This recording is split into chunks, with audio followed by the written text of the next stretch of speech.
Welcome ladies and gentlemen to another video. I'm Alex Povey and today is a regular to the YouTube channel, Brian Humphreys. Hi all. Food Safety Assist. Brian is my consultant. Today we've been doing, which we do every 2-3 months, reviews in terms of internal audits for our BRC audit. Yep, what have we done today? We've done section 3, yeah. which is quality management systems, which includes document control, supplier audits, corrective actions, customer specifications. Yeah. I've gone through section 5, so we've been talking about allergen controls, been doing product testing, Yeah. packaging checks, vulnerability risk assessments, exciting topic, but important. We just completed those. We've done our monthly management meeting together. Yep, we've just done that, yeah. Which is important way of just keeping up to date, making sure if there are changes in the business, new staff. Yeah. You've had come in, trained. You know, with the meeting, because it's sort of like just me and the manager. Well, yeah. You know, so you as a small business by yourself. Yeah, it's quite hard. You need that other person, other people to bounce things off. With the technical knowledge and the know-how. Well, it is. Yeah, it's just buying in support and that type of area. Yeah. Yourself, you can't necessarily manage all the parts of a business. Yeah. Finance, you get an accountant to do it. Exactly. Food safety, you hopefully get us to do it. Yeah. I'm the same for what we do. For marketing, we have a person who helps with the marketing. A lot of it we do in-house, but more we've learned over the years, the better we become at it. Yeah. But from training, a little bit of online assistance, it helps a lot. We had a problem this morning, didn't we? Cool. Because of growth. Yes. And because, I don't know, you don't say snowed under, would you? I mean, it's... well, it's coping with change. Yeah, change. And it's change... Oh, it's good problem. Yes. It's a good problem to have. You know, we are reaching, you know, well, it's your capacity. more capacity, isn't it? You know. So you gained extra business. Yeah. What's the business you gained? So we've got Heron Foods. Well, in the last 12 months we've had Freshview, Heron Foods, M&S, Aldi are opening new stores once a month, you know, all over the place. Yep. And so you've got a good range of clients there, yeah, right? so I've got to keep up with this. So what's your challenge? Adapt, improvise, and overcome. Great. Do you agree with that, Brian? Do that one. Yes. So we had a problem this morning. I mean, you know, I'm running the gas burners on the machines 24 hours, 7 days a week. Well, you're not far from doing that now in your production shifts. So there's a management of time. You can't always just be producing. Exactly. You need to set out and organise and schedule, that's the important word, time for cleaning. Yeah, and maintenance. Yep. And just downtime to manage and clean, to sort out, to be able to keep on top of the site and making sure things be able to run smoothly. If you're just running all the equipment and all the people all the time. Yeah, when have we got time to do these jobs? So I was telling Brian this morning this problem I had, and we put our heads together, didn't we? And we come up with... we're just sort of brainstorming times when you can, because you schedule to produce more at the latter part of the week for orders. Yeah. So that gives you slightly a little bit quieter time earlier in the week when you can have that downtime to organise your cleaning. Yeah. And that's scheduled in, so you're not chasing, or people aren't through the different shifts aren't chasing the tail to do it. But it's there as a set time and it's organised. It's gradual, isn't it? Because I mean, if you know, try and make it. You know, I'm you know, it's getting busier.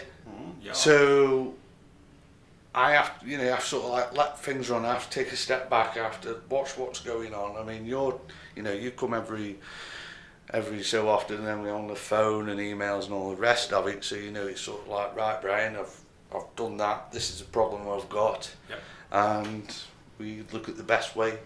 It is, but it's that bouncing to and fro of ideas that gets you to the best point. Yeah, trial and error. It is. Try it, review it. Hopefully makes it successful. So we're hopefully going to put this little new system in place that we've devised this morning. Yep. Give it a month, 2 months, and then we will review it, and then hopefully, if it works, it might need a bit of tweak. Well, terms of cleaning schedules, but it's all part of your business growth. Yeah. So you've got M&S soon starting. Yeah. So how did that come about? Well, me and Brian, we love LinkedIn.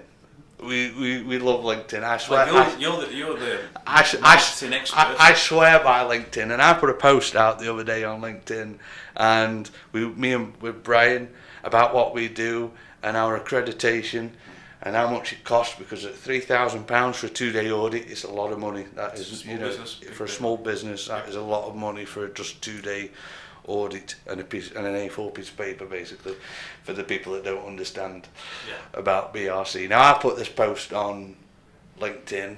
I do like posting on LinkedIn, Brian, but LinkedIn told me that #food, which I associated our post with, was trending. Yes. And it did do quite well. It must have captured people's. Well, it captured someone's at M&S who was originally local to the area. Yes. And you discovered you thought they were quite a low in the person in the hierarchy. You discovered they were sort of nearer the top. I thought this person might have been the cleaner of M&S or something, but after loads have developed, it's actually someone quite high in the hierarchy of M&S. But so they saw your work on LinkedIn, the posts you do, and saw all about the oatcakes, saw about the whole thing about BRC, and that triggered their request for you to go all the way down to M&S in London. Yeah. And you had a meeting. Yeah, all half an hour of it. Yes. and they were quite happy with you to launch. Yeah. Quite soon. I thought, quality-wise, we might be jumping through hoops and hoops, but actually we are the top of the standard. But a key part of gaining that access was not just the LinkedIn, but was getting your BRC standard. Yes. So that allows you it proves not just it's an A4 piece of paper, but it proves that it can grow businesses at the same time. Yeah, I remember. Gaining that accreditation. Do you remember, Brian? Because we've been doing this for 3 years. 3 years, going on 4 years. We first got our first accreditation, and then we had to keep building it up, because obviously it was still fresh. Yes. Then it was our second accreditation. And I was like, Brian, I'll phone you up. I was like, it's not working. It's not working. What's going on? Yes, I've maintained a level, so I was like, okay, I'm happy with that. But this BRC, how can I get it? It's always continuous improvement. Exactly. That's the main. And it does take time. It does take time with these things. We're going to have our 4th BRC audit this year. Unannounced audit again at. So it takes you can build a system, but to get it inside the blood, as I call it, inside of the company and the people working it and understanding it. That's an important thing, especially if staff changes, language barriers, cultural things. It doesn't happen in first year. No. It takes 2, sometimes 3 audit cycles to really I was kicking, I was punching, I was like shaking it. Why isn't this working? But now I look back and think, over 3 years, I think, okay, we've come a long way and we've achieved quite a lot. You have, and it's built, and it's allowed the business to grow. Yeah. And it's allowed you to devolve responsibility, and other people are taking more things on to allow you to manage it. And it's thanks to you, Brian, that I've been able to achieve a lot of what I've achieved so far. Well, everyone's worked together. Yeah. We're not a small team. It helped you through the way. Yeah. So, Brian, any new projects? We're doing a number of new product areas. We're doing gin making up in Edinburgh. Right. We've been working with a Saudi-backed fish processor down in Hayes in Middlesex. Yeah. We're working with another fish processor in Billingsgate Market. We've just started to work with a new fresh pasta company in Bermondsey. We're talking to 2 companies in Manchester for fresh juices and another dry pasta company. We've done some further work, or just about finishing completing work for a large dairy company. They've got 2 sites across north and south in England, helping them with their internal audit, similar to what we do here, but on a bigger scale. Yeah. So sort of quite an intense period because they've had some changes, potentially a lot of new business coming in, so she's taken away some of the technical management resource they have there, so they needed some help because again, one of their sites is unannounced, and one of the other site is preparing to be unannounced sometime later in the future. Right. But yeah, it's quite an intensive period of work. But yeah, it's good. We're, Yeah. we're looking for put a post out on LinkedIn looking for a new person in the work in London and the South East. So we're Yeah. having communications and talks with a few people at the moment. So the team's expanding. Just a question we talked about just before this. Post-Brexit Britain, Yes. is it working? It is for me. I think it is. I think, well, business is, we're growing quite Yeah. quickly the last 3 months. Time will tell, I think. Yeah. It seems, we're in the flux of the virus at the moment. Yeah. That is going to have an effect. Yeah. It's undoubtedly people's traffic movements are going to be less. Yeah. People are Hand a lot more conscious. hand Yeah, sanitizers. it's just amazing in our business. We talk about hand washing all the time, Yeah. just for food safety. But the message how that's coming across now, Yeah. in terms of general public awareness Yeah. about hand washing, bacterial soap, Sterilisation. making sure you're singing happy birthday twice to yourself when Yeah. you're washing it. Yeah. Also, the important thing, do it in warm water because it's the hotness of the water that Yeah. really helps the cleaning. And not like lukewarm or just. No, you've yeah. got to be quite warm. Yeah. You've got to keep it washing and warm. So there's always this time delay for the tap running. We're always in a rush, but Yeah. slow down. Make sure it's warm water. Wash your hands. Do it.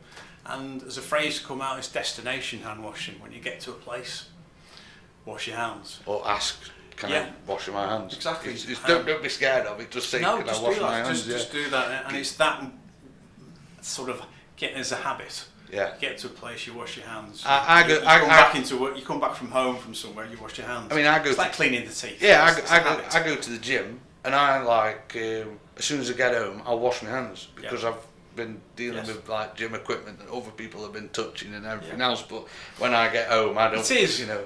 There's another thing about certain contact surfaces. Yeah. We talk about in food safety training, hands are the worst for moving around bugs and bacteria. Yeah.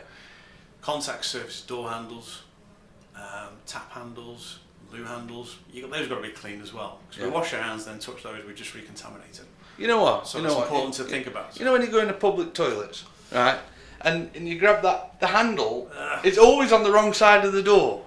Because you've just Yeah. washed your hands You're and then almost- you've got to grab the handle to open it and I'm like little Sometimes a push door is far easier actually Yeah. than a handle door because you're right. Yes. So do you reckon that countries will have to change and adapt after this coronavirus? If it gets more serious, things are going to be managed differently. Supply chain. He's put a lot of pressure on supply chains. There's nothing Yeah. to do with food necessarily. For what's all your ingredient sources are UK. Yeah. For companies who are of a longer Importing supply and chains, exporting, yeah. there's going to have a challenge there. So I think some supply chains are going to be reviewed. Yeah. Not in food necessarily, but in some other products they're going to engineering. For so much comes out in China, for instance, they're going to be looking at maybe shortening their supply chains or have less dependency on one manufacturing source. Because just in time doesn't work when it's being issued and being Yeah. affected by such a worldwide aspect as this virus is now. So has your business had a lot of There's a lot of talk. Yeah, there's a lot of talk about how a business yeah. manages visitors coming in. So, if you're a visitor to your food premises and they're coming inside your production area, storage areas, What do we do with them, Brian? Tell me. well, You know, there's a standard process where you have Yeah. asked them questions in terms of their food and health status. Yeah. Have they been abroad? Have they been suffering any transmissible diseases, etc. And one of these now we have to ask is coronavirus. So Now, if you go back 3 weeks ago, Yeah. people were saying, right, adapting the questionnaires, have you been to China in the last 2 weeks? But now that doesn't work no. because it's so spread, Yeah. and That's so it's an international question we're asking. right. And you have to ask. That's what I was Such a fluid environment. That's what I was just going to say. I have to have a visitor's questionnaire. Yes. And it's obviously got typhoid, whatever, majiggy. Yeah. Have you been? Cholera. Yeah, cholera and all etc. that. Have you visited these places? So you know, do you reckon that'll have to change? You know, have you Yes. ever been in contamination with coronavirus in Yes. the last 12 months or in your That life? is something we will definitely need to do in the next week or so. Yes, I can see that coming in.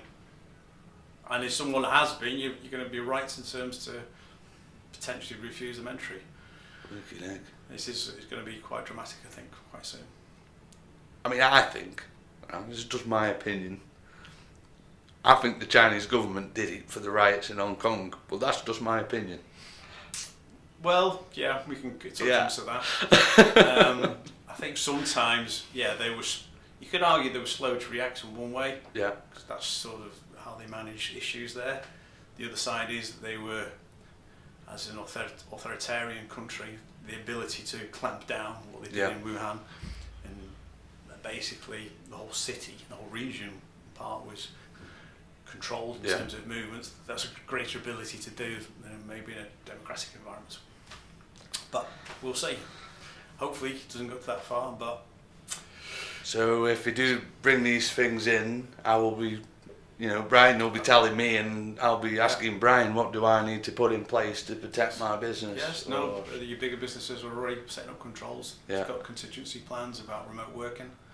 You know, But there's only so much, you need pairs of hands to operate machinery, so Yeah. there's only so much you can do for that aspect yeah. in terms of production environments. So do you think hand sanitizers are going to be on the door of every restaurant in the country soon? And already, if you think about hospitals, Yeah. every ward entrance, every hospital entrance has it. Yeah. Yes, it's going to come. Definitely. I mean, schools will be doing it. Yeah. You know, my daughter, last week they had a conversation in the assembly all about it. So they're providing those information, Right. and providing the awareness for it. Again, about hand washing. I mean, I've got a storeroom full of hand sanitizer in there. I think me and you could make it easy. Couple of grand I tonight. think you might need a bigger store. I'm honest, just looking through the door there. But yeah, these things happen, and you have to evolve and you have to move with Yeah. it. That's the thing about it. You can't stand still. Yeah. But if you're not like switched on and with it, you know, you could end up in a lot of bother. Yeah, this subject, but Yeah. other subjects at the same time. Yes, I agree Yeah. with you. No, that's fantastic. Anyway, Brian, thank you Thank for you. coming. It's nice to see you again. Are you sure there's nothing else you want to add? No, this time we'll catch up again in probably sit end of here for. Mar- end Oh, of- I do want to say I will make the Food Safety Assist or Brian Humphries playlist on the channel, so people can just like click on our videos because we're We'll becoming chat next time. we're becoming YouTube veterans now. Well, we're sitting down together towards the end of April, so we'll see what the situation is in 7 or 8 weeks. Exactly. Yeah, so it's And, going to be you quite know, different.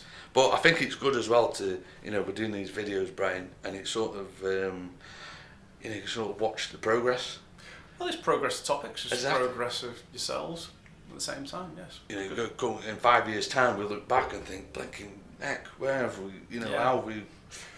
I'll be a bit grey, you'll be a bit tubby. Yeah, one or the other.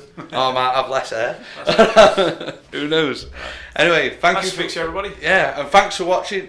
Don't forget to like, subscribe if you've made it to the end of this video. Great. It's giving us plenty of watch time. And we'll see you on the next one. Take care.